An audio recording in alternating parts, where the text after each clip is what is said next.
Hare Rama, Rama Rama, Hare Hare. Hare Krishna, Krishna Krishna, Hare Hare. Hare Rama, Rama Rama, Hare Hare. Hare Krishna, Krishna Krishna, Hare Hare. Hare Rama, Rama Rama, Hare Hare. Hare Krishna, Krishna Krishna, Hare Hare. Hare Rama, Rama Rama, Hare Hare. Hare Krishna, Krishna Krishna, Hare Hare. Hare Rama, Rama Rama, Hare Hare. Hare Krishna, Krishna Krishna, Hare Hare. Hare Rama, Rama Hare Hare. Hare Krishna, Krishna Krishna, Hare Hare. Hare Rama, Rama Rama, Hare Hare. Hare Krishna, Krishna Krishna, Hare Hare. Hare Rama, Rama Hare Hare. Hare Krishna, Krishna Krishna, Hare Hare. Hare Rama, Rama Rama, Hare Hare. Hare Krishna, Krishna Krishna, Hare Hare. Hare Rama, Rama Hare Hare. Hare Krishna, Krishna Krishna, Hare Hare. Hare Rama,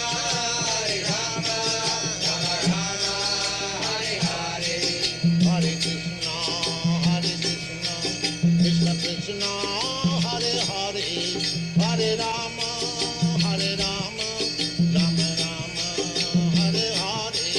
Hare Krishna, Krishna Krishna, Hare Hare. Hare Rama, Rama Hare Hare. Hare Krishna, Krishna Krishna, Hare Hare. Hare Rama, Rama Rama, Hare Hare. Hare Krishna, Krishna Krishna, Hare Hare. Hare Rama, Rama Hare Hare. Hare Krishna, Krishna Krishna, Hare Hare. Hare Rama, Rama Rama, Hare Hare. Hare Krishna, Krishna Krishna, Hare Hare. Hare Rama, Rama Hare Hare. Hare Krishna, Krishna Krishna, Hare Hare.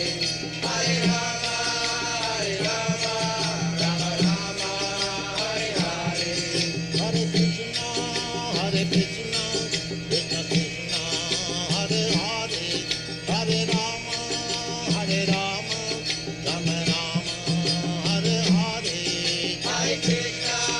Hare Krishna, Krishna Krishna, Hare Hare. Hare Rama, Rama Hare Hare. Hare Krishna, Krishna Krishna, Hare Hare. Hare Rama, Rama Rama, Hare Hare. Hare Krishna, Krishna Krishna, Hare Hare. Hare Rama, Rama Hare Hare. Hare Krishna, Krishna Krishna, Hare Hare. Hare Rama, Rama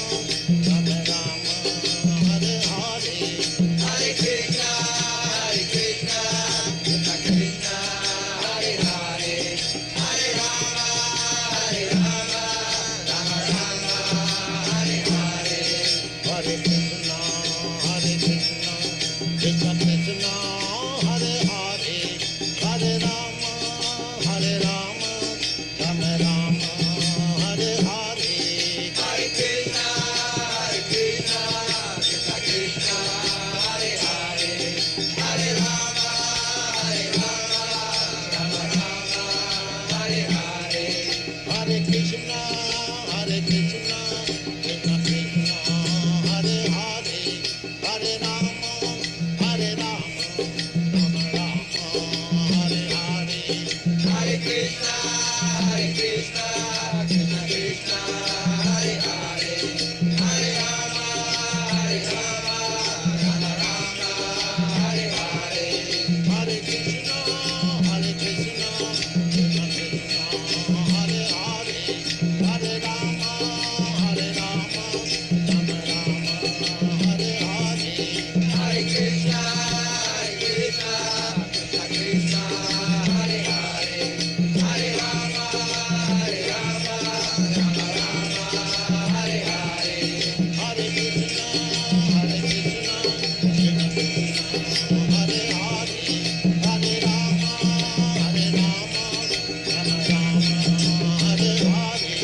Hare Krishna, Krishna Krishna, Hare Hare, Hare Rama,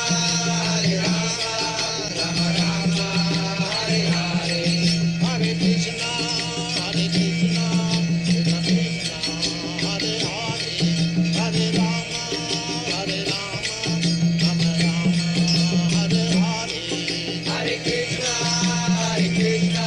Krishna Krishna, Hare Hare, Hare Rama,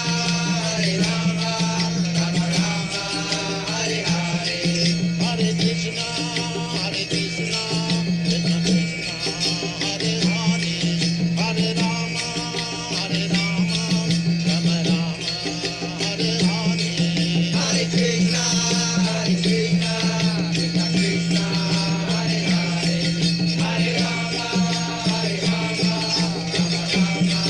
Hare Hare. Hare Krishna, Krishna Krishna, Hare Hare, Hare Rama, Rama Rama, Hare Hare. Hare Krishna, Krishna Krishna, Hare Hare, Hare Rama, Rama Rama, Hare Hare. Hare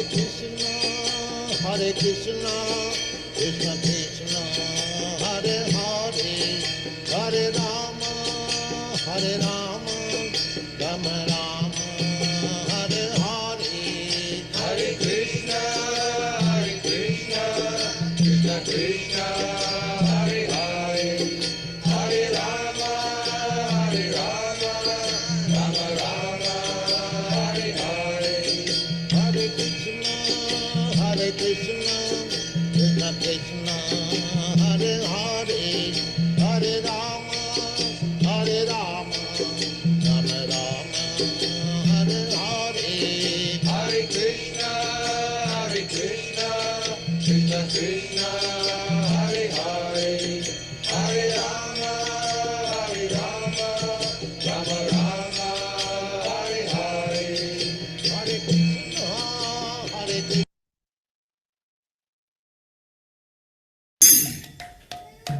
Side.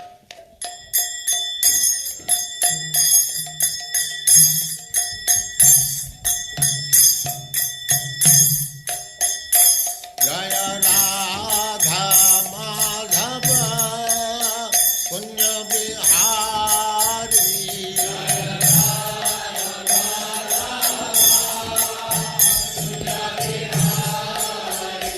Jaya Radha Madhava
Nebuati. Nebuati.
सिद्धांत सरस्वती गोस्वामी प्रभुपाद की जय, अनंत कोटि वैष्णववृंद की जय, रामाचार्य श्री हरिदास ठाकुर की जय।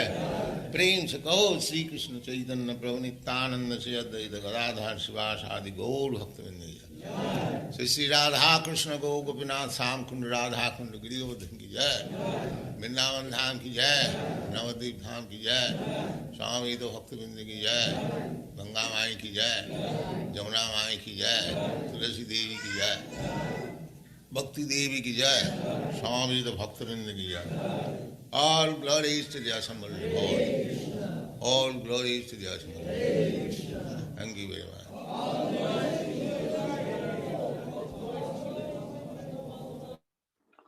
Hare Krishna, Mother. Hare Krishna.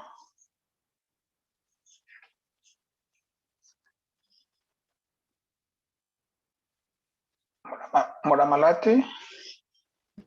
Hare Krishna. Good morning. Hare Krishna, my humble obeisances. You are welcome. My humbly offered obeisances to you too. Hare Krishna. Hare Good Krishna, morning. you are welcome, Mother. I'm fine, thank you. Please, we can start the class time. Can I put the screen, the verse now, or when you finish chanting the pranams? Pardon? When you finish chanting the pranams, I will put the verse on the screen. Okay, so. Thank you.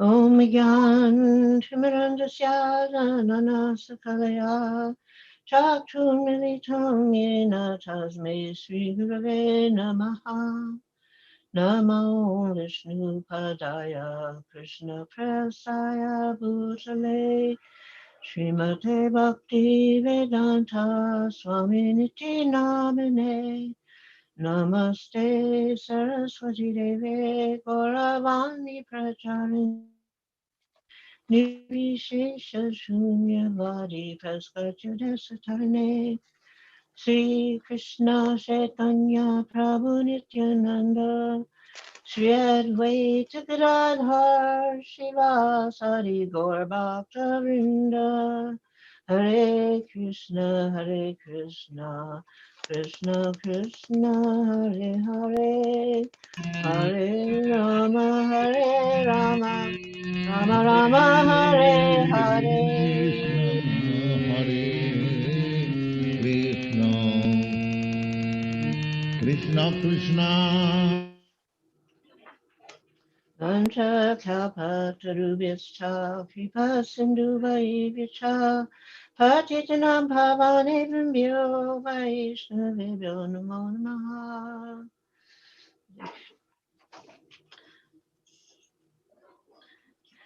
So I just read the Sanskrit part and Okay. then no, I'm asking you. So I read the Sanskrit and You then do whatever you want, how you want to do. no, It's I up to want to you. do what you normally do. Just like in temple room, Sanskrit translation, Yeah, pen and paper. you want the word by word? If you want, up to Okay. you. Hare Krishna. Hare Krishna. So this is the first canto, Srimad Bhagavatam, 7th chapter. And this is the text today is the 9th text. And the chapter title, Son of Dronapanish. And I've been noticing you have some very exalted speakers. And so I'm kind of embarrassed to be sitting here moving my mouth, to be honest with you. But at the same time, I have a wonderful appreciation for what Prabhupada has offered us. So at least through that appreciation, I hope I can impart to you also some appreciation, particularly for these invaluable purports. When you think about this, where this first canto is the book that Srila Prabhupada brought with him from India in 1965 when he crossed 6 oceans and seas to come to America. And it was at that point in 3 parts, but first canto. And it was meaning that the purports were written, of course, before he came here. That means 63, 64, earlier than that, writing these purports. Here we are today. It is 2021. You read these purports, and it's speaking exactly of the time, place, and everything in these purports. It's like happening right now, although they were written over 50 years ago. So this is the exquisite beauty of the timelessness of the Bhagavatam. It's an ancient literature, but the message is timely for all times at any moment. So text 9, Shonaka Uvacha Savai Nivritti Nirata Sarvotropekshatohuni Kasyava Brahtim Metam Atmarama Samabhyasat. Translation. Sri Sanaka asked Sutta Goswami. Sri Sukha Goswami was already on the path of self-realization, and thus he was pleased with his own self. So why did he take the trouble to undergo the study of such a vast literature? Purport. For the people in general, the highest perfection of life is to cease from material activities and be fixed on the path of self-realization.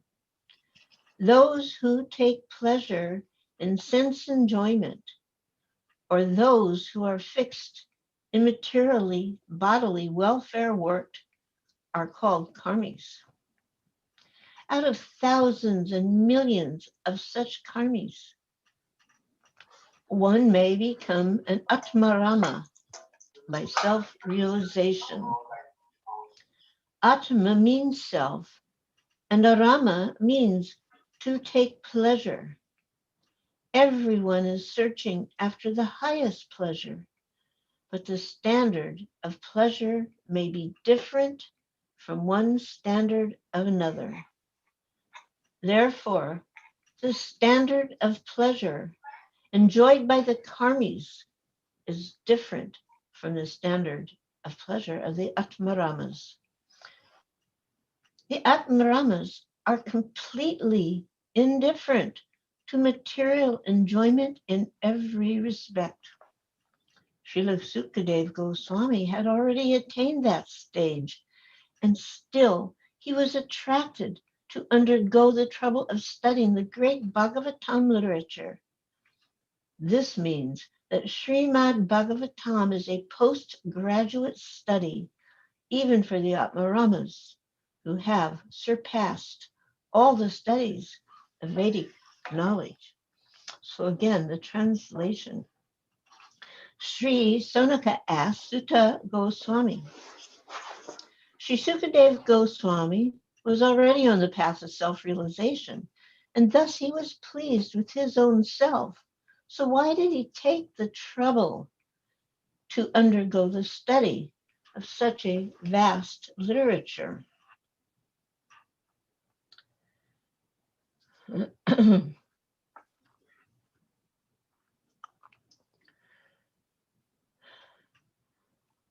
So for people in general, again from the purport, for people in general, the highest perfection of life is to cease from material activities and be fixed on the path of self-realization. But where do we see this happening? Even among devotees, although we have accepted the path of bhakti, at the same time, most of us experience great internal conflict because we have not fully renounced or fully given up the intention of some little sense gratification. We're still kind of hoping we can have both, but it doesn't work that way. We really have to give up the inherent interest of the conditioned soul for sense gratification. So the indication in this verse is mentioned that the liberated souls are fully self-satisfied.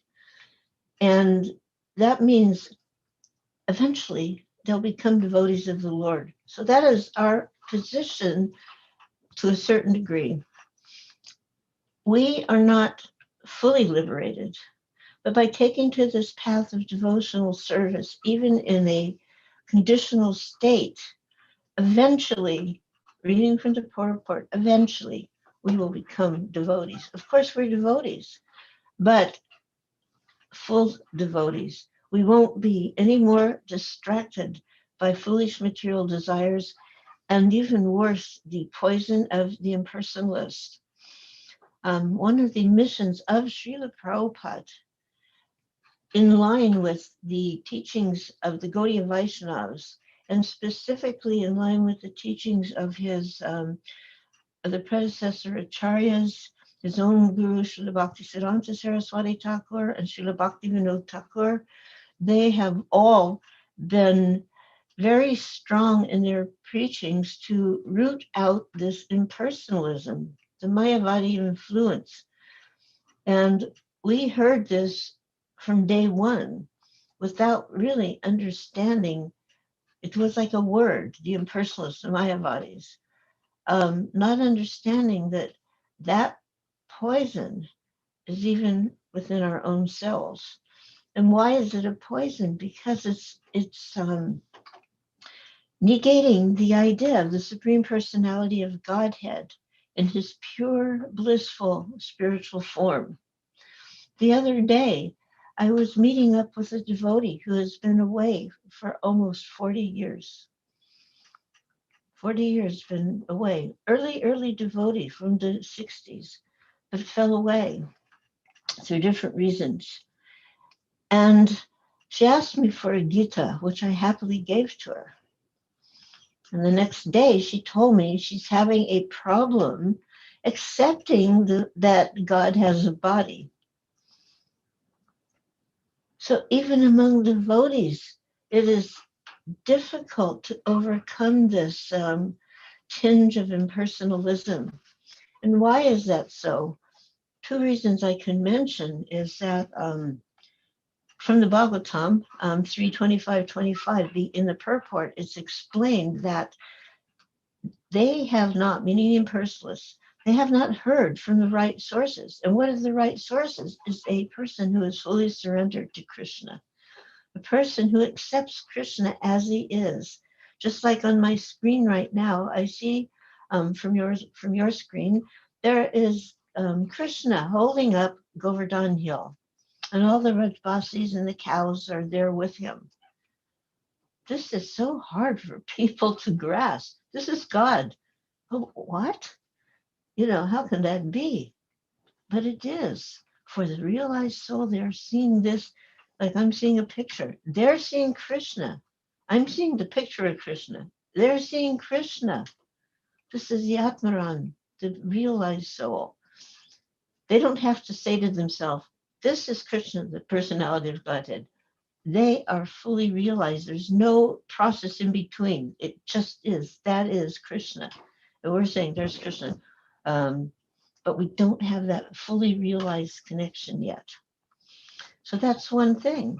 And then the other is a little quote from Sanatana Goswami in one of his dramas. So he's saying, well, how will they take it? They won't take it that there is the Supreme Personality of Godhead. Here is my Lord hiding in the bushes, waiting for the gopis by the river Yamuna. They can't conceive of that because it's beyond their comprehension. Quite often the word inconceivable is used. We read that throughout the Bible. It is inconceivable. Yes, the Supreme Lord is inconceivable, except for his devotees, to which he fully reveals himself. So if one hears about the Supreme Personality of Godhead from a realized devotee, we get a little glimpse of his actual self, his actual form. We get a glimpse. Like sometimes if you're looking out onto a vast landscape, and you see kind of, well, there's a lot of green, there's some trees, but you can't see the individual forms. You just see a vast greenness. Maybe there's some water. You may see that, but you don't see the distinction. So a pure devotee is seeing all of this.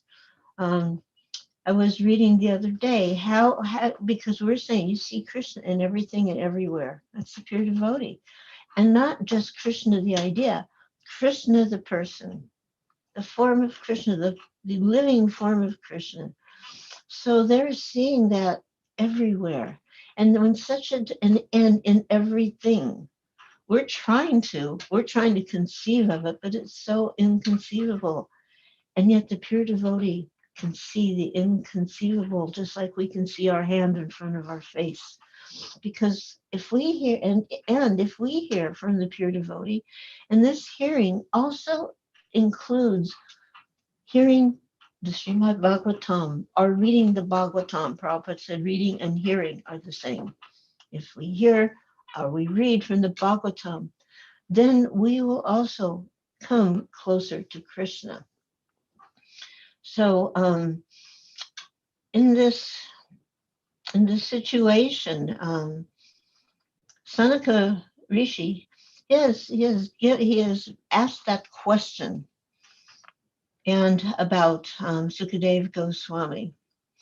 And he's wondering, how is it, knowing that Sukadeva Goswami is a fully realized soul, how is it he's still involved and how is he still inquiring? But the fact is, the Lord is unlimited. So you never come to the end of knowledge. You never come to the end of, now I've seen it all. Because he's unlimited, there's constantly newer revelations for the pure devotee. Sanaka Goswami as a pure Sanaka Rishi as a pure devotee wanted to be part, wanted to engage in glorifying the Lord, and in so doing, receive newer and newer realizations. And I was remembering how one time some devotees were speaking, or two devotees in particular at this instance. So they were speaking to Srila Prabhupada, and Prabhupada speaking to them. And so then he asked them for a particular quote, and both of them, leading devotees, they kind of looked at each other. So each one was thinking, okay, the other one is going to say the quote. But it turned out that in reality, neither one knew the quote. And so Prabhupada kind of admonished them, and he said, just see, you don't know. How are you going to preach if you don't know? You have to study these books, not just read them, but study them so that you know, just like a lawyer, chapter and verse. And then you can convince people, you can defeat the challenges. So then Prabhupada paused and he said, do you know that even I read my own books? Because just like Sanaka was asking questions. He underwent the study of the Bhagavatam. And here's Prabhupada, who wrote these magnificent purports. And he's saying, do you know even I read my own books? And then the devotees were kind of astonished to hear that. And do you know why I read my own books? And he explained, he says, because I don't write these books. When I pick up my pen to write, Krishna comes and dictates to me, speaks to me, and I simply write what Krishna is telling me. So this is another aspect of the pure devotee. They don't make up things. They don't invent things. They take everything coming from Krishna, and out of their causeless mercy and their compassion for the conditioned entities, they then try to impart this knowledge for our benefit. So Sanaka Rishi was an extremely high-level personality, very revered. He had all the qualifications of a pure devotee. And as we know, that lose my train of thought here. So this Sanaka Rishi understood that in a very wonderful way. He was an elder. He means that he had seniority over other personalities, and he was there at the place where the Bhagavatam was spoken, and he was sitting in a gathering of sages.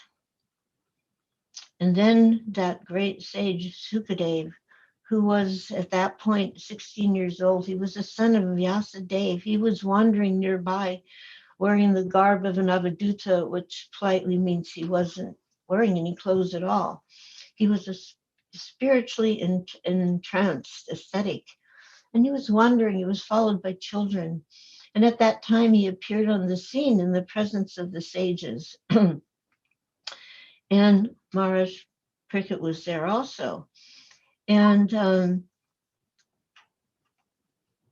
when they were all there, then the Sukadev appears, and everybody stood up to welcome him, including the great Shanaka.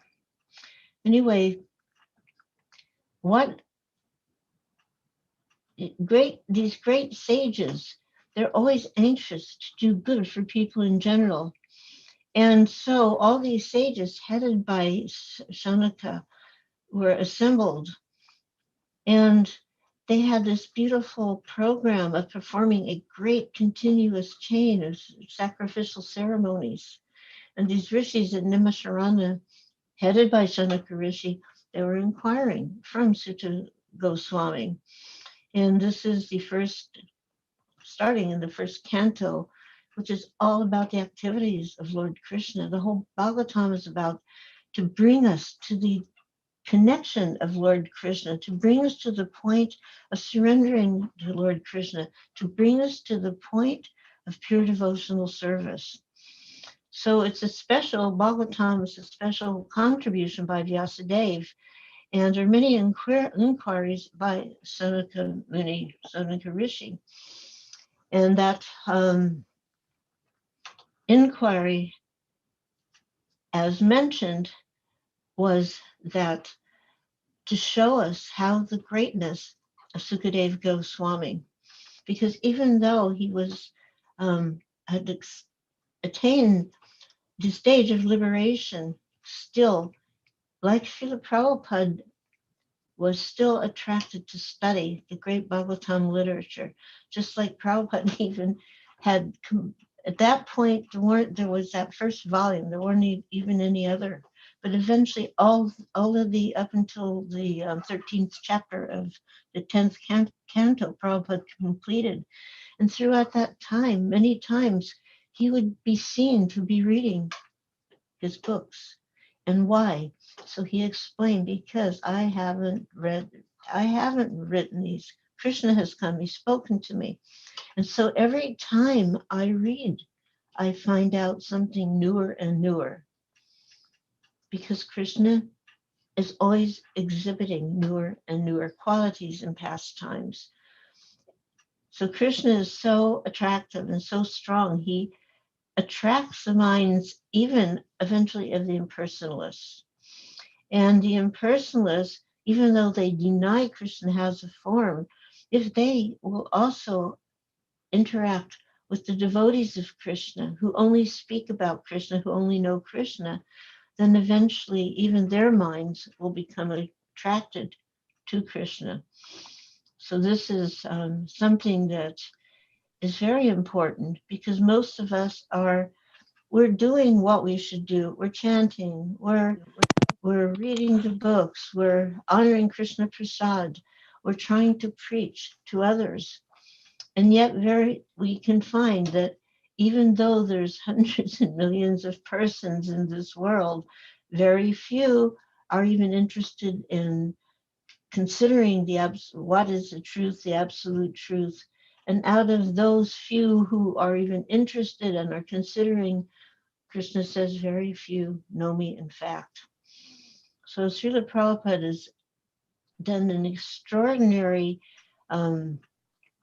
what he has done is extraordinary in giving us access to this very high form of spiritual knowledge, where we actually can become face to face with God as a person, not just God as an idea or an abstraction or a vague concept, but God as a person. And this Srimad Bhagavatam, which is described as that postgraduate study, even for the Atmaramas, the self-realized soul, is the means for this.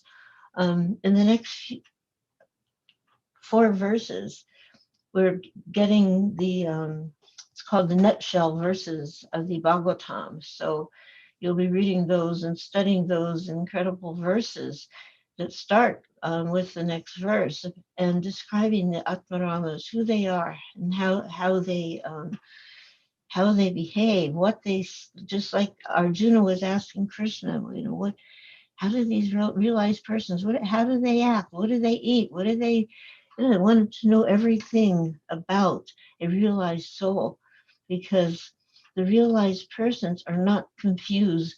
They're not trying to gratify their senses on the side. They're fully absorbed in the service of the Lord and glorifying the Lord. So it was noted that any human being who desires freedom from death should take to this course of life as recommended by the rishis headed by Sonaka.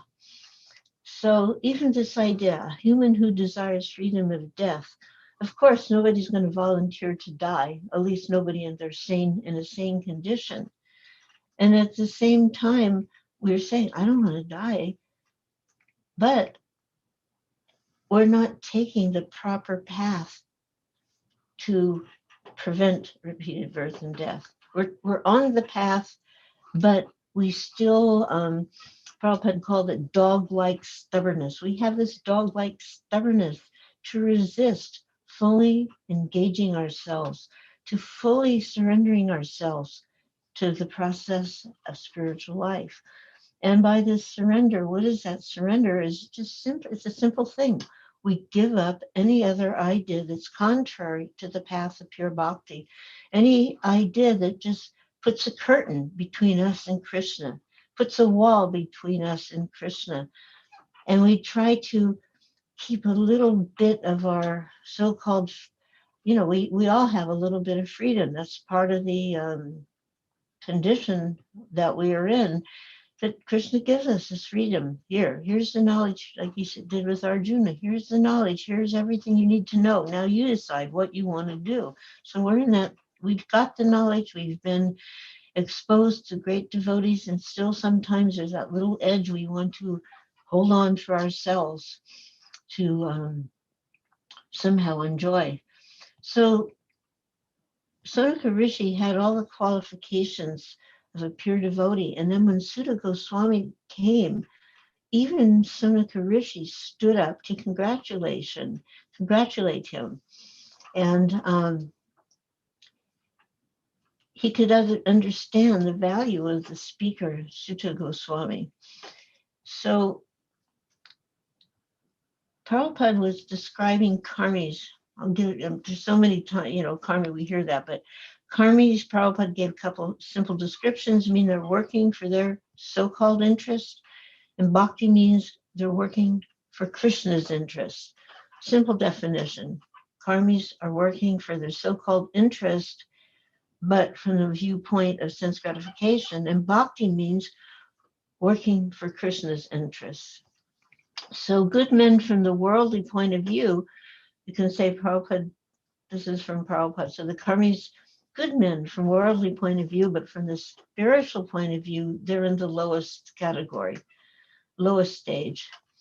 And then after that, you have the jnani, then yogi, then bhakta. So we want to bump ourselves up to the bhakta platform, but really be there, not just speak it, We want to be there in reality. And in the material world, we find so many causes for sense gratification that Prabhupada has described. They can be chiefly classified, again, for the karmi, they can be chiefly classified as material enjoyers, mystic powers, liberation, but liberation not in the fullest complete sense, just in the partial sense. Material enjoyments are innumerable. The materialists are eager to increase more and more because they're under the illusory energy. It's described, no end of the illusory energy. And no one in the material universe can have all of the enjoyments. It's not possible. And yet, under illusion, people are foolishly trying. Until we can give up that dog-like stubbornness to want to enjoy just even a little tiny bit, we'll be struggling. We'll be powerless against the material energy. So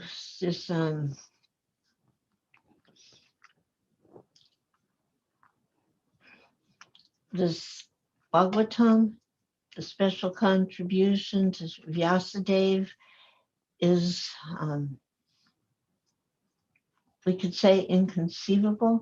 For me, it's inconceivable how Srila Prabhupada could have presented in the last 11 years of his life the remaining cantos. He came with the first canto, and then preaching heavily, day in and day out, traveling day in and day out, he completed the other 9 cantos. So I'm begging that everyone can kindly appreciate Prabhupada's contribution in spreading Krishna consciousness, just like we can appreciate the speakers of the Bhagavatams as heard by the rishis in Naimisharanya. Sutta Goswami, such an extraordinary individual, his father being none other than Vyasadeva. Special contribution by Vyasadeva. And wherever these learned men gather, and by learned men, it means all of you too, you're gathering together to hear the Bhagavatam. So this Bhagavatam is like the gold standard, you could say. And people sometimes, they're just putting it on their shelf. I've had this experience one time. I'm, telling people, take this book. So these people were very happy to tell me, yes, we have it. And then I looked on their shelf and there was a Bhagavatam. How beautiful. But then I noticed they were still in the plastic wrapper. It meant the Bhagavatam was on the shelf, but they weren't reading it. I hadn't even taken off the plastic protection. So this Prabhupada has said, that not just read it, but we need to study. And when you consider how he gave his life to bring this great literature, what to speak of Chaitanya Charitamrita, nectar of devotion, nectar of instruction, Sri Sapanishad, etc., to us, and all the time lecturing day in and day out, we're taking this mercy from him, but we should take it fully and completely, so that, like Srila Prabhupada, we can do good in this world, in a world that is badly in need of, we can say, of all the help it can get right now. There is so much distraction in this world. And here you are in that beautiful little country of Ghana. I keep thinking about that because twice I came for the Rath Yatras and I saw how beautiful this country was. You're just like a handful of persons there. And you have been entrusted by the mercy of Srila Prabhupada and his students, such as Bhaktitirtha Maharaj and others, and Kavi Chandra Goswami and others, to present this Bhagavatam to the people of your country and other countries in order to bring relief from the cruel conditions that are going on, from the madness of the material world that is pulling us away from the most valuable thing. Srila Prabhupada used to give really beautiful examples, and I don't hear them being spoken anymore. So one of those examples was how Sanatana Goswami was sitting and chanting, and this person came, and he heard that Sanatana Goswami had something very valuable. He heard that Sanatana Goswami had a touchstone. So this touchstone is that it looks like a piece of iron, but you take this piece of iron and you touch it to anything, it turns to gold. So this person was thinking, I want that thing. My life is so poor. My life is so miserable. I want that thing. So he came before Sanatana. Sanatana, because he was a pure devotee, he could understand the intentions and of this person. And so he said, so you want that thing? And the person said, yes, it's over there. And over there was the trash. The person was kind of confused, like, how could such a valuable thing be in the trash? But he went there and he's looking and he finds this. This is it? Yes, you take it. So then he was feeling really kind of happy. And I have this valuable thing. Now my life is going to have no more problems because I can touch anything. It'll turn to gold. And he starts to leave. But then a doubt comes into his mind. But wait a minute. If this thing is so valuable, why is it in the trash? Why would he keep such a valuable thing in the trash? So he went back and he said, sir, I don't believe you have given me the most valuable thing. Otherwise, why would it be in the trash? So then Sanatan says, yes, you're right. You want that most valuable thing? Man said, yes. He goes, okay, well, then you take that, you throw it in the river. And the man threw it in the river. So what is that most valuable thing? The holy name of the Lord and the teachings of the Lord as coming from the Bhagavatam. Most valuable thing. And the Srimad Bhagavatam, derived from fruit of all the Vedic literature, said to be the cream of the cream. Like in New Vrindavan, we have these cows and they give a huge amount of milk. And then you put the milk and then the cream starts to come to the top. And then even above that cream, there's another layer. Generally, the milk is white, but the cream starts to get a little deeper in color, sort of a golden color. And the cream of the cream, which is at the very top, is literally a golden thick color. So this Bhagavatam is described as the cream of the Vedic literature. And it flowed from the lips of Sukadeva Goswami in a way that they'd never heard it before. So that is another aspect, that when the enlightened person speaks from the Bhagavatam, you might have heard it so many times, but then when being spoken, the message is like, I've never heard this before, although they may have heard it many times. I'm sure you've had that experience. You're reading the books, say, even the Bhagavad Gita, you're reading it. Maybe some of you know it by heart. I know in Vrindavan there's one devotee, Ananda Vijay Prabhu, 16 years on his traveling Sankirtan, living in a van. He memorized entire Bhagavad Gita. Now he's a cowherd boy and takes care of the cows. But you can ask him any verse, he will tell you, Sanskrit word by word translation. So many of, we have that may be there. But then newer and newer realizations come. And therefore, by hearing from such a person, it's like, oh, I've never heard this before, although I've read it. You probably had that experience. Or sometimes you read a verse somewhere which you've read, but you suddenly realize it's new. It's like, I've never heard this before in that way. So there's the Bhagavatam. After the whole Bhagavatam had been discussed, Sukadeva concluded that for a person who's suffering in the fire of countless miseries and who desires to cross the insurmountable ocean of material existence, that there is no vehicle more suitable than cultivating a transcendental taste, this taste for the narrations of the pastimes of the Supreme Personality of Godhead. And the entire Bhagavatam is intended to bring the reader to the point of surrendering to the Supreme Personality of Godhead as a person, Lord Krishna, through rendering pure devotional service. This is the great hope of the speakers of the Bhagavatam and those who followed, such as Srila Prabhupada, in giving us such a valuable gem. And I wanted to say a few words, therefore, about Srila Prabhupada as a pure devotee.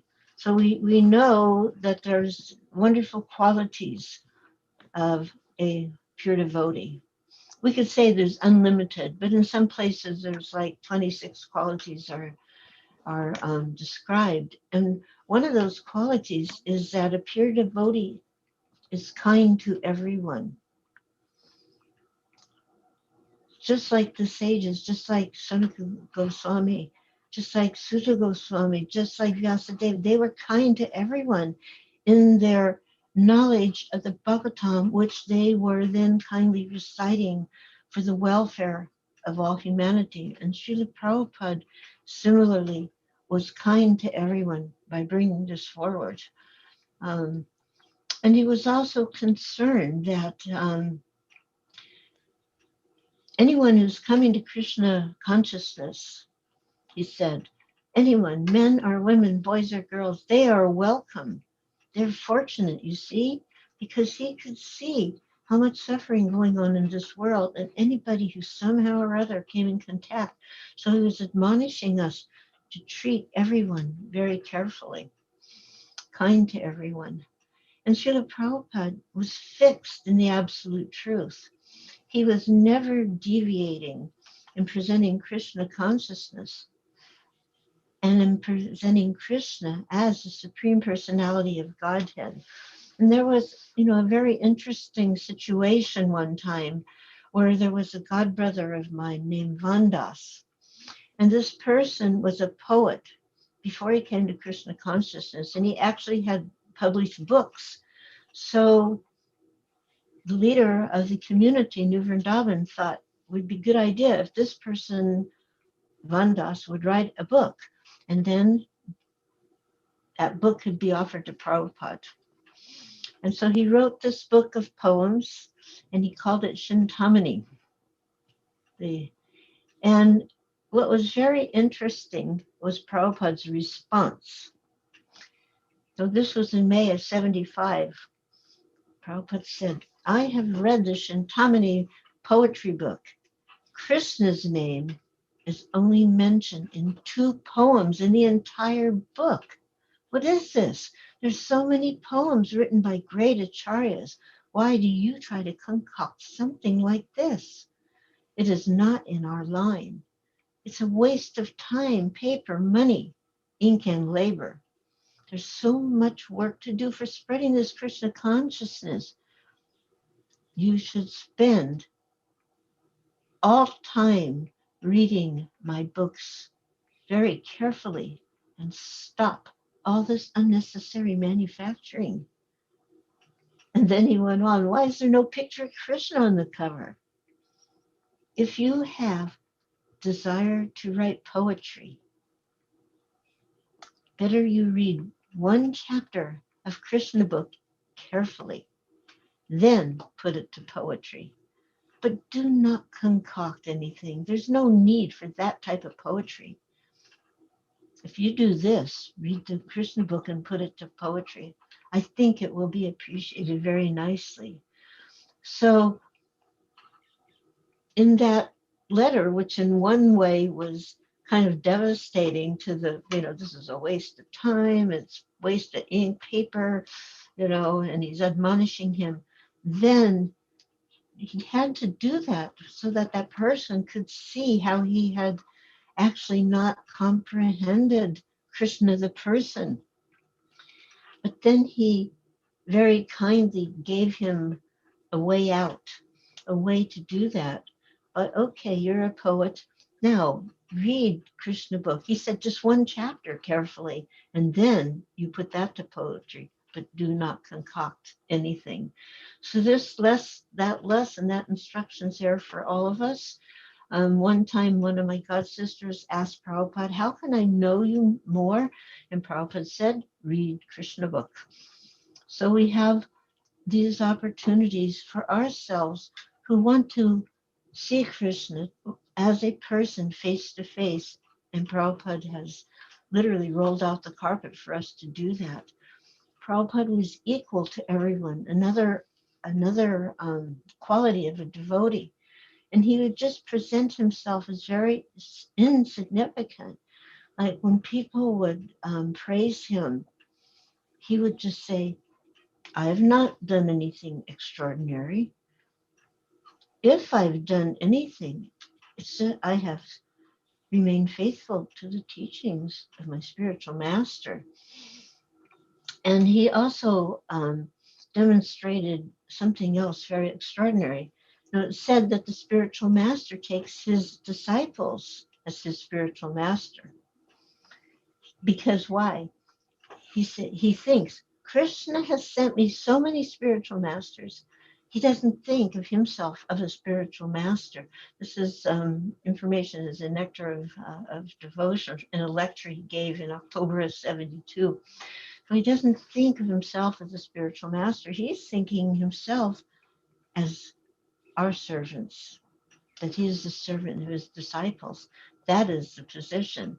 So when one is advanced, then he can see the importance of devotees. An advanced devotee, he never disobeys or disrespects another devotee. So, disrespect of a devotee is a great offense, very big upra. So then we teach everyone to become very, very respectful to one another. And actually, Prabhupada, this is in his lecture, everyone should think of all other devotees as his Prabhu, as his master. All other devotees, everyone. That means men and women of light. We look at each other and this is my Prabhu, you are my Prabhu. We should not try to become the master. So that is Prabhupada, equal to everyone. When he was asked if he was the spirit, when people have asked him, are you the spiritual master for everyone in the world? Prabhupada's answer, no, I am simply their servant. So this is the mood. And it's not just lip service. It was Srila Prabhupada to the core. Srila Prabhupada was faultless, as a pure devotee is. Shamsundar Prabhu, who was his secretary for 2.5 years, he very carefully studied Srila Prabhupada. And he saw he could never find any fault or errors. Not that he was looking for them, but it was for a Western person to meet such an extraordinary personality. You're thinking, is it possible? And he saw that never any error, never any fault within the behavior of Srila Prabhupada. One time in San Francisco, kind of late 67 or early 68, there was one young devotee named Krishna Das, maybe 19 years old or so. And so Srila Prabhupada requested him to take a letter to the post office. And he starts to take the letter and he noticed there was a little slit in the envelope near where the stamp was. So he came back and he said, he showed it to Prabhupada, and Prabhupada just said, just take it. And there was some doubt in his mind. Why would he have that little? So he was thinking something was wrong. And Prabhupada looked at him and he could understand the mind. And he said, this letter is going to India. If a letter from America comes to and goes to India, they all think there's some money or something valuable. So they're going to open it up to try to steal it. And then the letter won't get delivered. So I have left a little hole so they can look and see there's nothing in there. And that way the letter will be delivered. So again, he was thinking subtly in his mind, oh, he's making some mistake. So then Prabhupada looked at him very intensely without any false ego. Know that all I do is perfect. Now, we should have known, the disciples should know that, but because of our immaturity, Prabhupada had to tell us. And that was a big lesson for Krishna Das. In fact, he said, if you want, I can kick away all obstacles. The key phrase, if you want. And I know sometimes I'm sitting in front of Prabhupada, I'm just thinking of all my the obstacles are not coming from outside, the obstacles within. And I'm thinking, am I ready? After all these years, all these decades, am I ready for you, Srila Prabhupada, to kick away these obstacles? And now I'm an old lady. If I'm not ready now, when will I ever be ready? So just like Prahlad was telling his classmates, okay, you're 5 years old, you want to play, but this is not the time. And they're saying, but we are only 5, we want to play, but this isn't what the human form of life is for. So the spiritual master, the perfect devotee, comes to help us. Srila Prabhupada was also mild. That's also, a qualification of a devotee. And even though he could be very strong and assertive on Krishna's behalf in his attempts to wake up the sleeping soul, his demeanor and his behavior was always mild in manner, that of a gentleman. And he wanted us as disciples to be looked upon in the same way. He would mention that that we should be like ladies and gentlemen. And another thing was he was clean. That is a symptom of a devotee. And Srila Prabhupada was revolutionarily clean. We had no concept of cleanliness. When Jamuna Devi Dasi came to New York in 1967 to assist Prabhupada on the occasion of her sister Janaki's marriage. Janaki was the first lady initiated in Krishna consciousness, first marriage. So her sister came.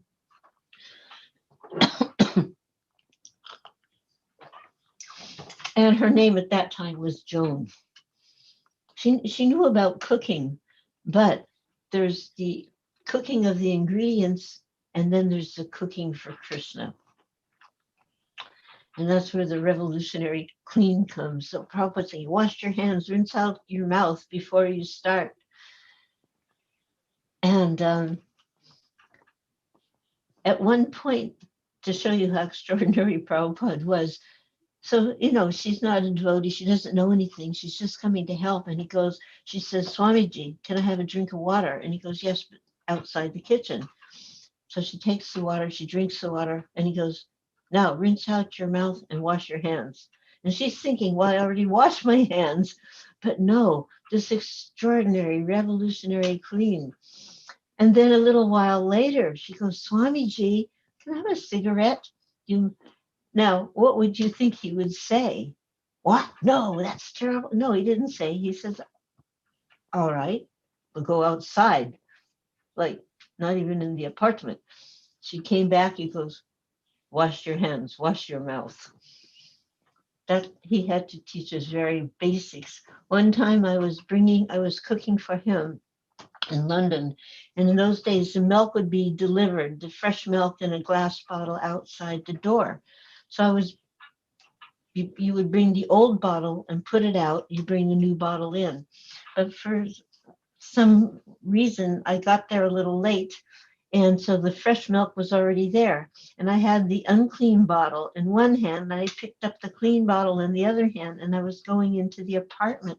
And Srila Prabhupada started to chastise me. You do not know, you do not understand, because the dirty bottle in one hand, the clean bottle in the other, and I couldn't understand. He was right. Like, well, it's not in the same hand. They're not touching. But his sense of cleanliness was revolutionary clean. And he had to teach us everything.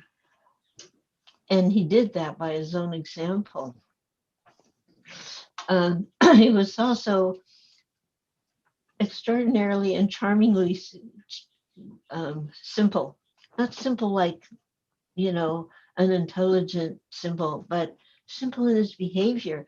One time in Los Angeles on a morning walk, so he liked to go on the walk with Prabhupada.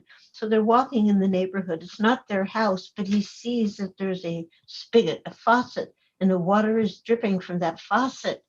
So he walked through the people's yard to tighten the faucet, to stop the faucet from dripping and wasting water. Simple, he would do that, He used a metal trunk for his desk. He slept on a mat on the floor in these early days. He was very benevolent. One time in a morning walk, he was asked, Swamiji, are there any other pure devotees like you in the world?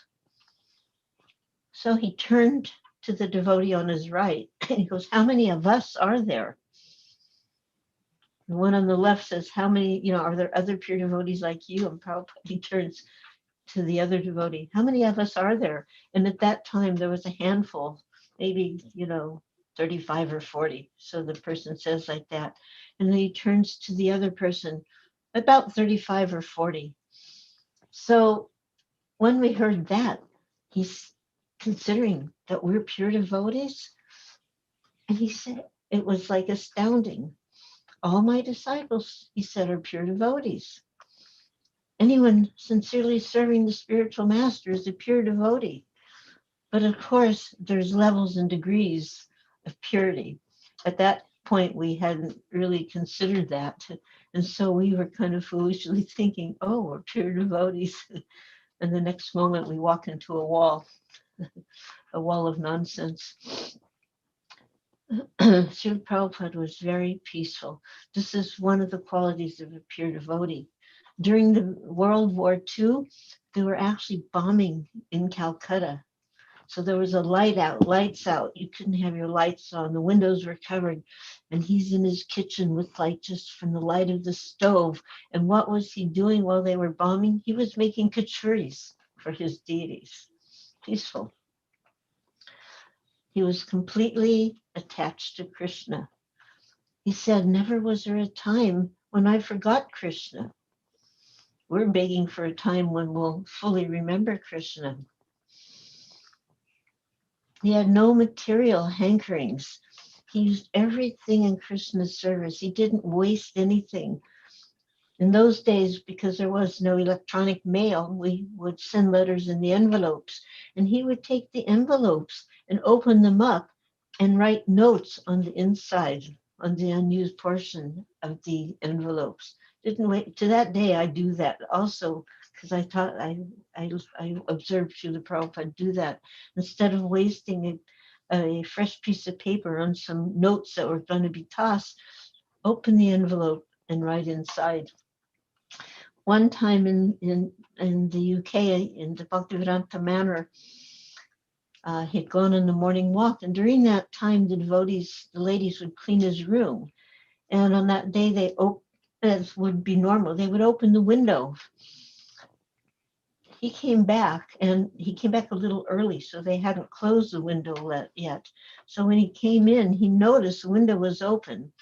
And at the same time, he noticed that the heat was on full blast. Now you're trying to have the heat on and the window's wide open. It's kind of counterproductive. But what he said was very interesting. He said, your father must be a wealthy man. In other words, they were wasting the energy. So your father must be a wealthy man. No material hankering.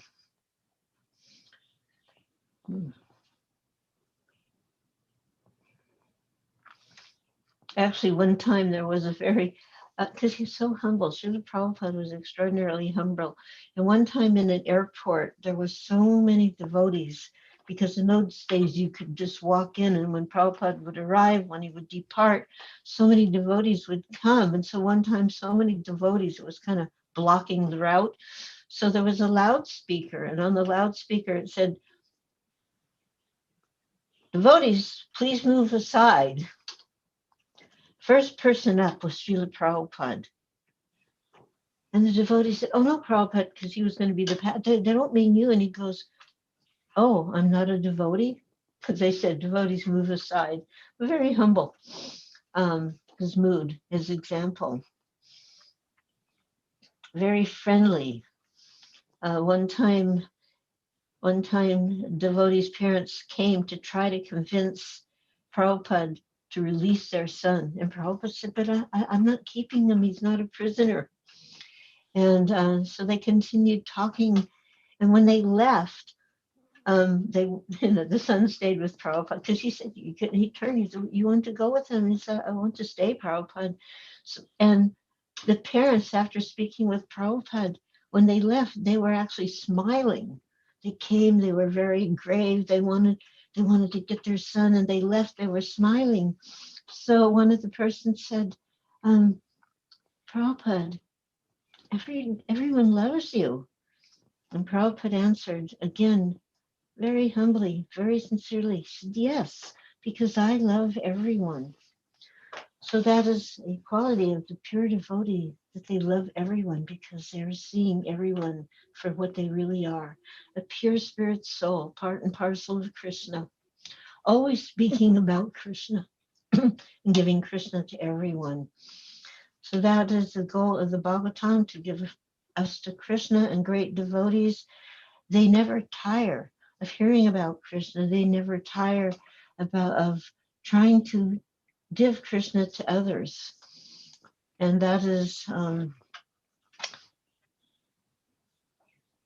what the great sages, the great rishis, that is their mission in life. That was Prabhupada's mission in life. And as his students, as his disciples, it is also desired mission. So I don't know um, what is the time factor here? Yes, mother, you can go on, no problem. We are never tired of hearing. When you are done, then you can take some questions. Okay, well, what Prabhupada, he, like I'm saying, we have this kind of, we know Krishna's God, we know he's a person, but we don't have the realization. So we have the knowledge, but we don't have the actual living daily connection and full consciousness, which is something we're aspiring for. So Prabhupada explains that this devotional service to Lord Krishna is very simple, even though it's simple. It's also extremely difficult for these stubborn, conditioned souls to completely humble ourselves before the personality of Godhead and be fully absorbed 24 hours a day in his loving service. Srila Prabhupada was constantly absorbed. People say he was focused. He wasn't focused. Focus means you have to push yourself in a direction. He was absorbed in the personality of Godhead 24 hours a day. And we see from that movie or that, the film of his last days when he's in Vrindavan, he's dying, and we're suddenly realizing he is dying, that he won't be coming back. And he's on his deathbed, and still he's speaking the Bhagavatam purport and the purports. I don't know how many of us can even conceive of that full and total dedication to the process of devotional service for Krishna, 24 hours a day. And this mood of loving service, it's like it's anathema to the belligerent conditioned souls, like determined to defy God. The karmis, they'll defy God, that I don't need to be told what to do. I want to enjoy. And sometimes even as devotees, we have that in artha, in a subtle way. And so when the stubborn, conditioned souls try to bypass surrendering to Krishna through our proud attempts at the philosophical speculations and austerity and yoga, then we're turned back to this material platform by the powerful laws of God. And it's described in 11th canto that we're violently merged into the heaving ocean of insignificant material world. And Srila Prabhupada, he didn't have to, he wasn't forced by the laws of material nature to come back to the material world. He came back by the mercy of Krishna, and he accepted Krishna's mercy to come back and capture us. He explained to us one time that actually we were all part of Lord Chaitanya's movement, but we didn't finish our business. Finish our business means we didn't fully go back home, back to Godhead. Maybe we didn't even start. And therefore he has come to save us. And sometimes they're like, well, save us from what? It's like, but save us from being fully engaged birth after birth in the material energy.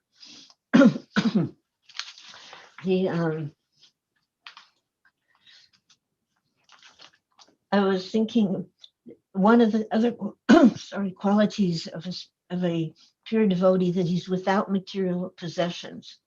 It means that he may be surrounded by so much opulence. Prabhupada came and had this literally a little suit, little bag, this bead bag, but he had something so valuable, more valuable than any of the touchstones. He had 3 trunks full of 250 volumes of the first volume of the Bhagavatam. And that was his wealth. It was a non-material possession. The pure devotee doesn't depend on the accumulation of material possessions for his happiness. He just takes what's necessary for his devotional service. And in his years of preparing to come to America, he was living. Many of you have probably been to India and seen that little tiny room in the courtyard of the Radha Damodar temple where he lived. And then when he came to the West after a number of years, there was so much access to opulence, big buildings, cars, so much facility. But he never claimed any of it as his own, and he never took a penny for his own personal sense gratification because he never considered his personal sense gratification. He only considered the service of Krishna and engaging others in his service. And in the early days, we were so much in that mood that if we would get some money, some Lakshmi, we didn't see it as ours. We saw it as Prabhupada's because we knew Prabhupada knew how to use everything in Krishna's service. And he taught us like that everything belonged to Krishna. And then because he was Krishna's service, we were taking, but everything we can give to Prabhupada because he knew how to use it for Krishna. He didn't take it for himself.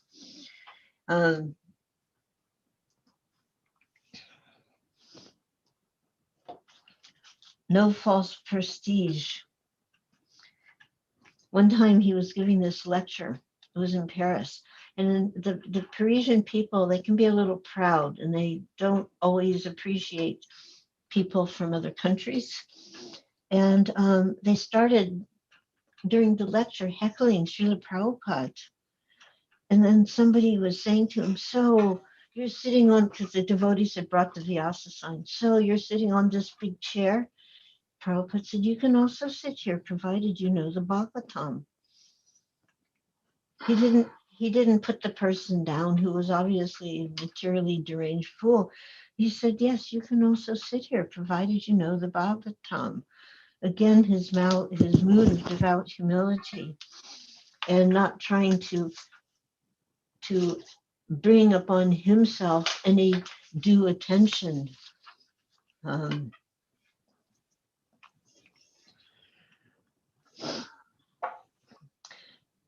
One of the qualities of a devotee is very grave. And one time there was a devotee, and the devotee was he was reading that to be very grave quality as a devotee. So one of the devotees who actually had a very colorful, gregarious personality, very outgoing, he thought I better tone down I should become very grave.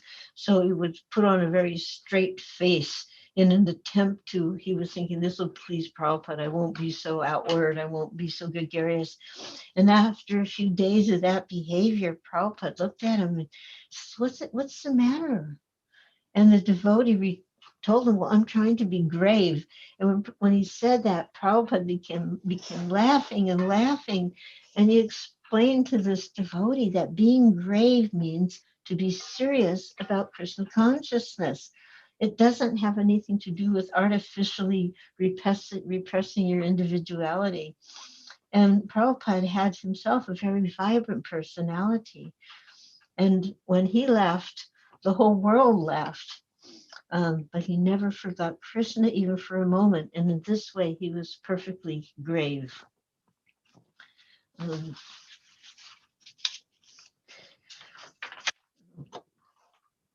I don't know if you wanted to ask some questions. I don't know if I'm intelligent enough to answer them, but anyway.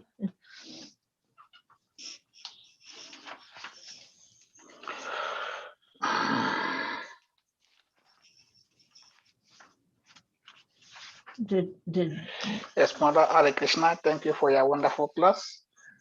We have a question from Keshava Prabhu. Keshava, please unmute. Ask your question. Maji, thank you very much for your informative and enlightening class. Can you hear me okay? Hare Krishna. Hare Yeah, Krishna. I can. It's almost like you're right here, actually. You are Sorry right about here. that. No. A little invasive, I'm sorry. But where are You know, where you are you in Ghana? Are you in Ghana? no, I'm in Vrindavan. I've been here since the lockdown went into effect. And Oh, I have no experience.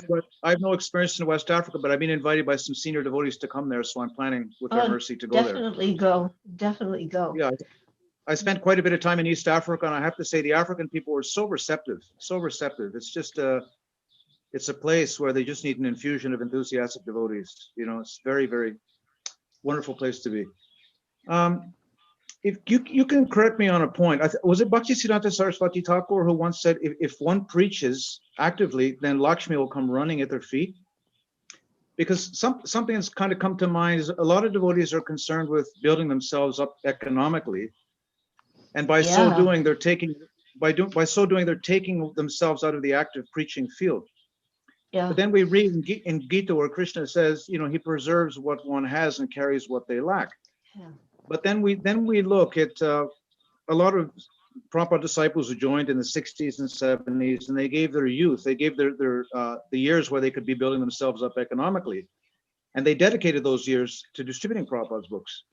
And then in their later years, their 60s and 70s, they find themselves living in economically uncomfortable positions. You know, I know quite a few of them myself. But then we see the Indians, on the other hand, who have, you know, committed themselves to their academic pursuits and making money. And not only can they fare well materially, but they can also make tangible contributions to Prabhupada's mission. So how would you encourage those devotees who want to preach, yet at the same time they have to concern themselves with their economic development? What takes a greater priority? Neither one. They can be done simultaneously. Both are But priorities, side by side. You know, because okay, sorry. like preaching isn't always out on the street or here and there. Preaching is by example. Preaching is in the office. You might not be standing on the pulpit, but you know, most of us didn't have jobs in the early days. That's a fact. And we threw ourselves in. Our bodies were younger. We were full of enthusiasm.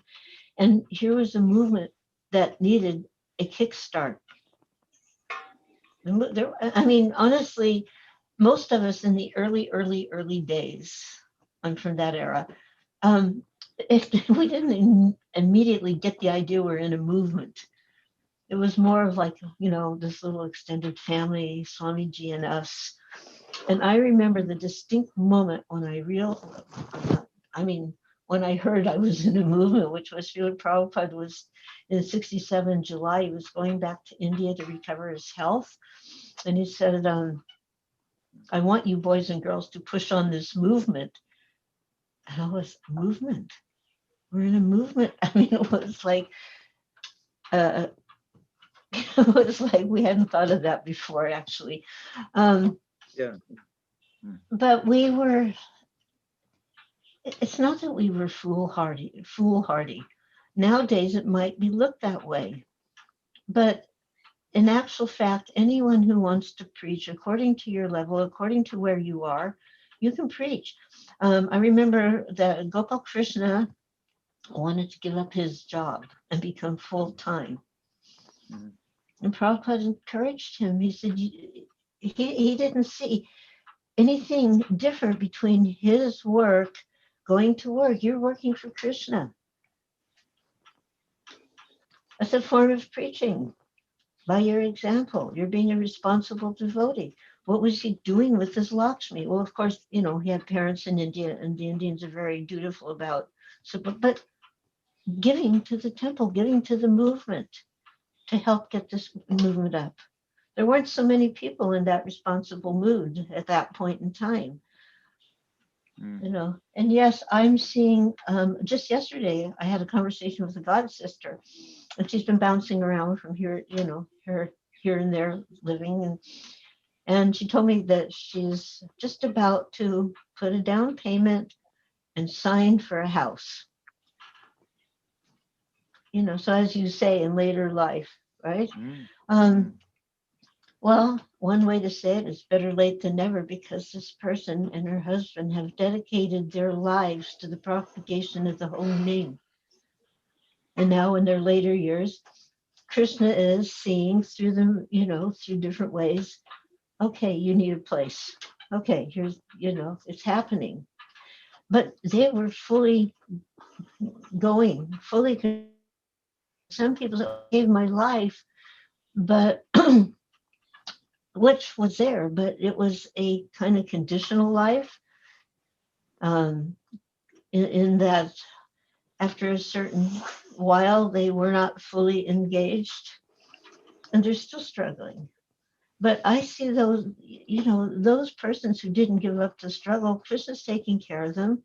It may not be a new car every year as much as you'd like, the latest iPhone, the latest computer, but you have, and I'm speaking for myself too, I can see I don't have an economic income, like if, well, not if, like according to the census, I'm in abject poverty doing the amount of money because I get so little.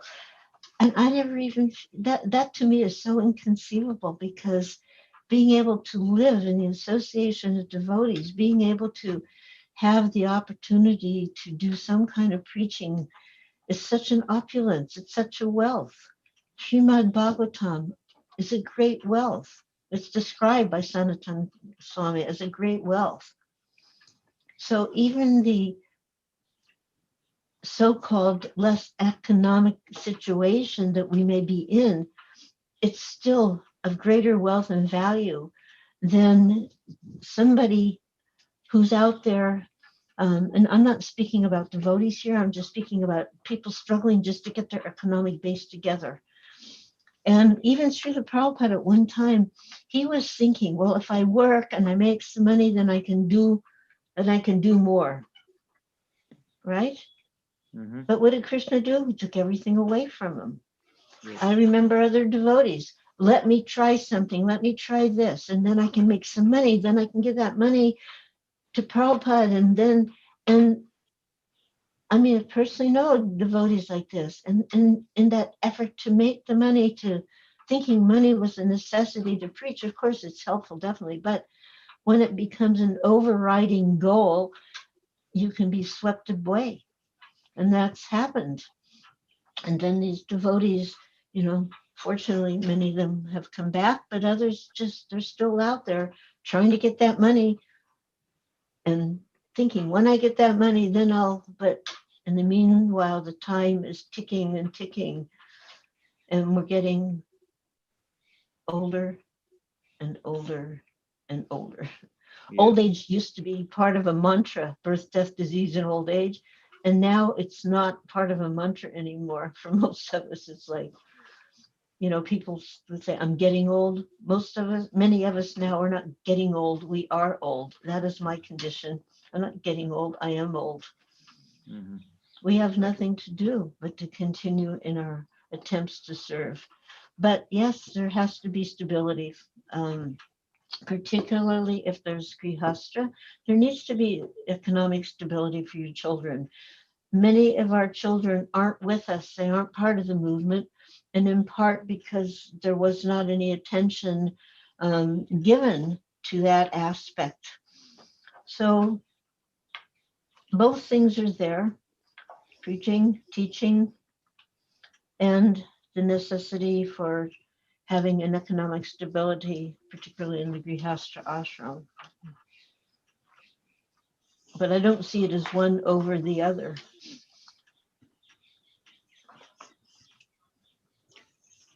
Thank you, Mother. Our next Thank- question is from Sahadev Prabhu. Sahadev, please unmute yourself. Hare Krishna, Mother. Hare Krishna Prabhu Dandavats, all glory to Thank you so Prabhupada. How much, are Mother. you? Thank you. I'm doing pretty good. Thank you. Nice to see you again. Likewise. Thank you. Mother, my question is, whenever I read Srila Prabhupada's Lilamrita, Yes. and I see how physically speaking, he struggled to Yeah. establish ISKCON Yes. for a useless person like me to have the opportunity to do some service to Guru and Krishna. Yes.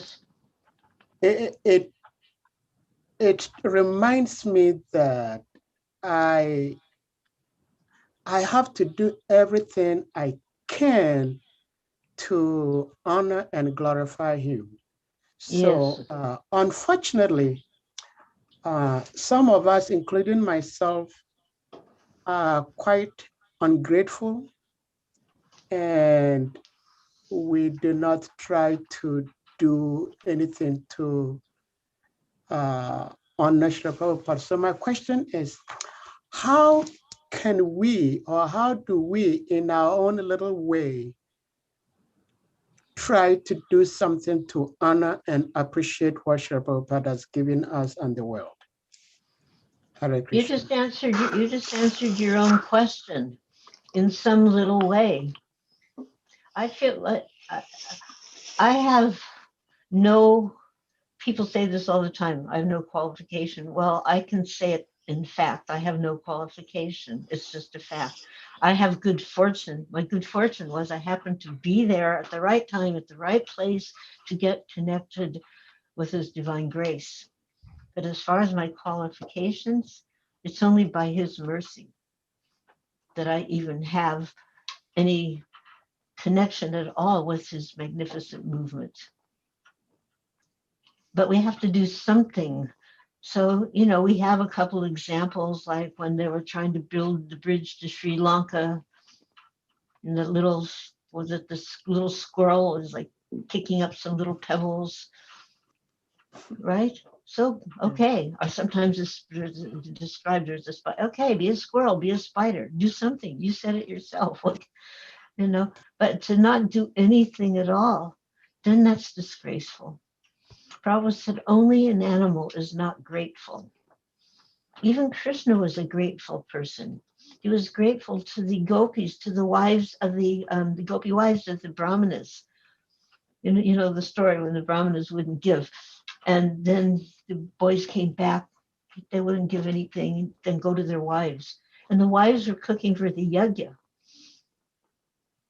What was the chance that they were going to give but they did it. Oh, Krishna is hungry. Immediately they gave. Oh, you're hungry. They gave. And Krishna was grateful to them. And what their husbands saw, how Krishna was reciprocating with their wives and was grateful, then they realized that themselves, they had been quite foolish to deny the request, So gratitude has to be displayed also. There's an overused word nowadays in ISKCON, and pardon me for saying this, but gratitude. I'm grateful. Oh, I'm so grateful. What does it mean? So grateful. Show it by practical example. So do something, some little thing. You go in the temple and you see there's a dusty shelf. You're only in there, you're just maybe coming for a quick darshan before you go to school or work. So then dust off that dusty shelf. It doesn't matter. Srila Bhaktisiddhanta tells, just do something. Srila Bhaktisiddhanta tells a story how the sadhu was doing madhukar. He's going door to door. So this lady answers the door. She's cooking. And what do you want? He's asking for some. No, when a sadhu goes door to door, he's there to enlighten the grihastha. He's not really begging for himself. So this lady was so distracted. What do you want? And he goes, just bring me some ashes, but do something. Start your service now. In other words, do something, as you said.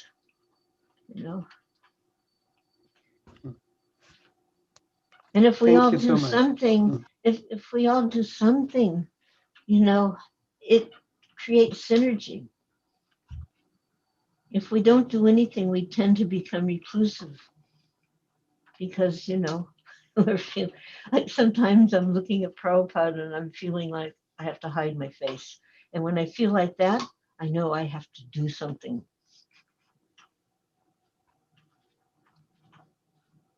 The best thing we can do is chant 16 offenseless rounds. right? That's a good start. Read the books, serve the devotees. You know,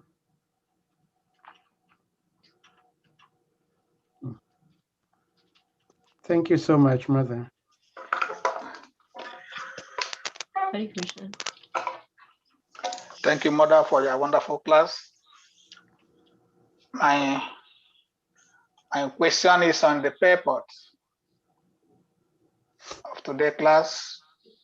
In the end, Prabhupada mentioned that Srimad Bhagavatam is a postgraduate study, Yes, even for the Atmaramas who have yes, surpassed all the studies of the Vedic knowledge. yep, yes, Postgraduate means it's not meant for people who are not highly advanced in the Vaishnava service. right. So how come we are distributing this book to kamis who don't know anything about Krishna consciousness? And we It's- ourselves, who are not even postgraduate, why are we reading these books? Yeah, hope against hope. Srila Prabhupada what did he bring? He brought the Bhagavatam to us. From day one, he was giving Bhagavatam classes, and he was telling us also to take part. How did we do that? How are we even doing it now? But that is the mercy of the great devotee. And therefore, he has given the purports. And even with the purports, we're still bewildered sometimes, isn't it? But that doesn't mean we should just stop. Just continue. Keep reading, keep studying, keep chanting. Mm. There was recently a poem that was making the rounds. It was by Srila Bhaktivinoda Thakur. So he goes, like when you're chanting and then the mind gets all distracted, keep on chanting. So in the same way, yes, this Bhagavatam, it's way over our heads. It's way over. I would speak of when we say karmi, it means a person who's dedicated their life to sense gratification, right? It's way over their head, but give it to them anyway, because one day they may pick it up and read it. And Prabhupada said that even if they just touch it, they'll benefit. We can't even fathom that. It almost doesn't seem real. But it doesn't mean that we, as the initiated disciples, should just touch the Bhagavatam and carry it around and not open it up and read it. We shouldn't be that naive or foolish. But the message is there. The message is there. And according to the level of, we're covered by fog, the fog of illusion. And like when the fog starts to lift, you can look in the landscaping. So first you're seeing this fog, and then the fog starts to live, and you start to see some forms, some houses, some trees. You see the individual forms. So as the fog is lifting from our own hearts, we're going to be more able to present Bhagavatam. But in the meantime, we present it anyway, hope against hope, for ourselves and for those we are giving it to. And I think everybody has a story about how a person would come and they would tell the story that there was a book that they was given somewhere and they just took it home and put it on the shelf. And then one day, years later, decades later, they picked up that book, Bhagavatam or Gita. They opened that book, they started reading that book, and they said, I have to find these people. It was just like when you put the seed in the ground, slow development. You don't get a plant overnight. And Prabhupada said something very, very valuable takes a long time to fructify. He said, like a macadamia nut or a coconut. Well, sometimes that seed is there in the form of the book, and nobody's apparently watering it. And yet when they open it up and they just catch a few words, suddenly it penetrates, imperceptibly penetrates some of the fog, and they realize this is valuable. I want to find, where are these people? Maybe some of you have that experience. So you don't know when and how it's going to act. But Prabhupada had full faith. Otherwise, where would he given his time, his energy, and his life? We talk about giving our lives. We barely scratched the surface. Prabhupada gave his life up until his final breath. So we are in the process of giving our lives, and we shouldn't be discouraged.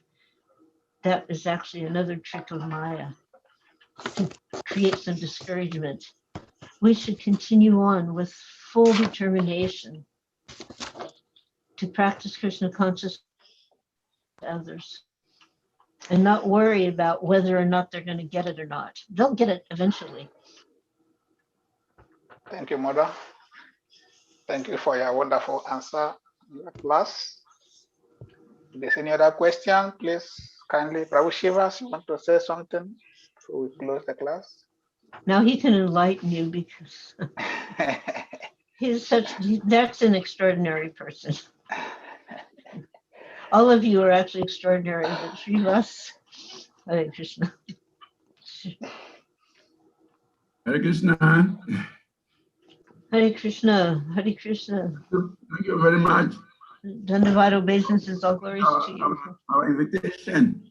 And sorry if we are bothering you with our lectures. We are glad, we are happy, we are so grateful that you have time for us. Anytime we invite you, you are able to come and give us like nectar about Srila Prabhupada.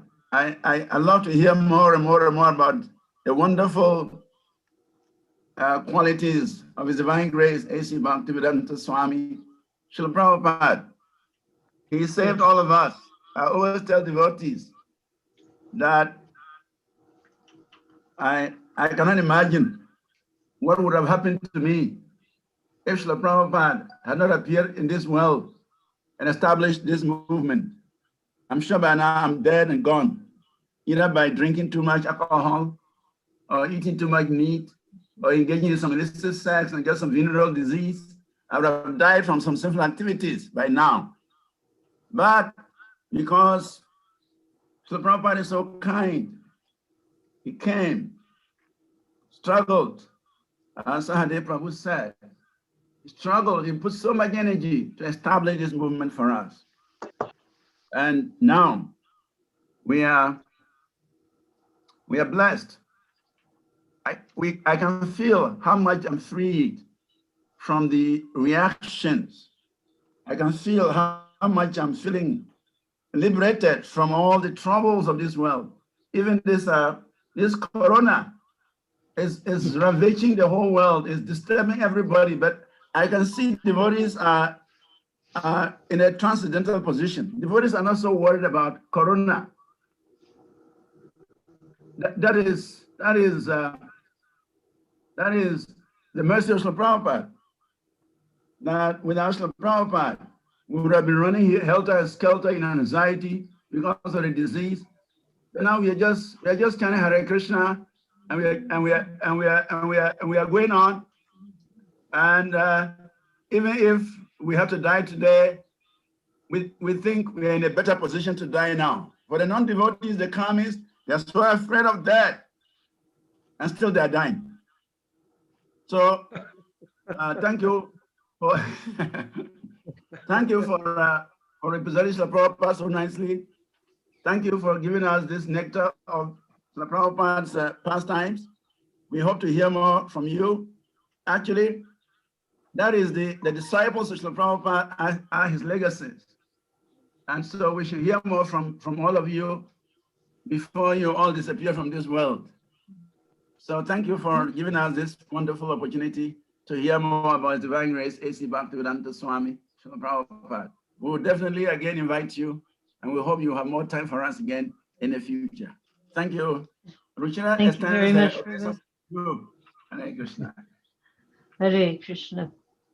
All glories to Srila Prabhupada. We ask all devotees to kindly unmute yourselves and let's chant Hare Krishna to Mother for comment. Hare Krishna, Hare Krishna, Krishna, Krishna, Krishna Hare Hare Hare, Hare Hare Rama, Rama, Hare Rama, Rama Rama, Hare Hare. Bor Premanandi, Hare Hare Bol. Hare Bol. Hare Hare Bol. kindly unmute yourself, you thank Hare Krishna. Hare Krishna, Hare Krishna, Krishna Krishna, Hare Hare Hare Hare